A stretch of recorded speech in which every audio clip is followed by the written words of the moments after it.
সামনে খবরগুলো তুলে ধরছি, আপনারা যেন মাননীয় প্রধানমন্ত্রী এবং যে যে জায়গায় আপনারা যাওয়ার প্রোগ্রাম আছে তাদের সাথে আপনারা আমাদের এই খবরগুলো জানাবেন। মাননীয় প্রধানমন্ত্রীর কাছে আমাদের আকুল আবেদন, যেন উনি বাংলাদেশের নাগরিক, উনিও রামগতির ছেলে, আমরাও রামগতির জনগণ। তো বললাম যে আপনাদের স্টুডেন্টের কি ব্যবস্থা হবে, তো বলছে যে কি ব্যবস্থা হবে তোমরা কাগজপত্র সব জানে দিও।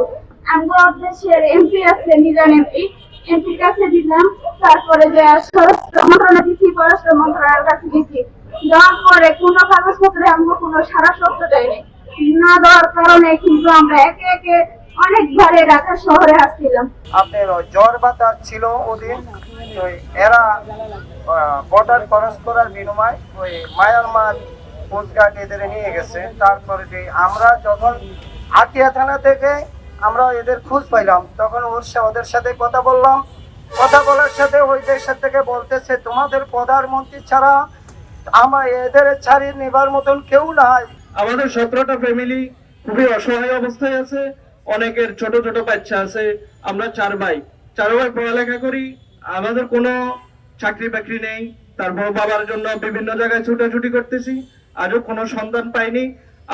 আমি বাংলাদেশ সরকার মাননীয় প্রধানমন্ত্রী জনাব তারেক রহমানের দৃষ্টি আকর্ষণ করছি এবং স্বরাষ্ট্রমন্ত্রী আমাদের সালাউদ্দিন আহমেদ এবং পররাষ্ট্র মন্ত্রণালয় আমাদের জাতীয় সংঘের বর্তমান নিরাপত্তা পরিষদের সভাপতি জনাব ডক্টর খলিলুর রহমান সাহেবের দৃষ্টি আকর্ষণ করছি, যেন উনি ওনার কূটনৈতিক মাধ্যমে আমাদের এই পরিবারগুলোর পাশে দাঁড়ায়, আমাদের পরিবারগুলো যেন আমাদের স্বজনদেরকে ফিরিয়ে এনে দেয়।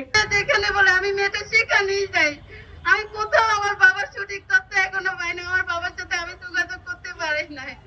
আপনারা বলেন একটু অসহায় মেয়ে, তার বাবার জন্য এতটা কান্নাকাটি, একটা অসহায় পরে আজকে 7 মাস ধরে আমি দৌড়াচ্ছি, এখনো বাবার সঠিক তথ্য পাই না, বাবার সাথে কি ঘটেছিল, বাবা কোথায় আছে, আপনারা আমার বাবার সাথে যোগাযোগের ব্যবস্থা করে দেন এবং বাবাকে ফিরিয়ে দেওয়ার ব্যবস্থা করে দেন। আপনাদের সবার কাছে আমার একটাই অনুরোধ, আমার বাবা সহকারে 11 জন ছেলে, ওনারা একটা ছেলেরও কোনো খোঁজ নাই।